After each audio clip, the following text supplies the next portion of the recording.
نزلنا عليك القرآن تنزيلا فاصبر لحكم ربك ولا تطع منهم آثما أو كفورا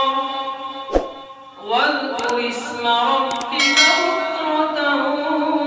وأصيلا ومن الليل فاسجد له وسبحه ليلا طويلا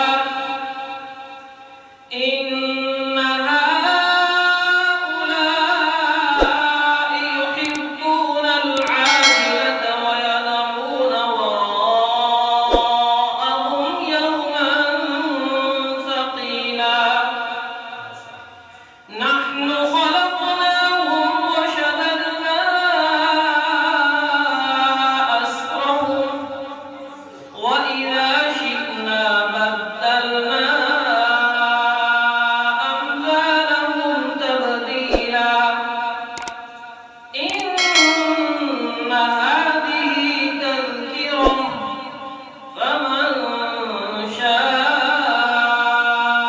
اتخذ إلى ربه سبيلا وما تشاءون إلا أن يشاء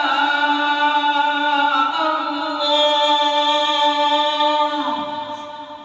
إن الله كان عليما حكيما يدخل من يشاء في رحمته والظالمين أعد لهم عذابا أليما صدق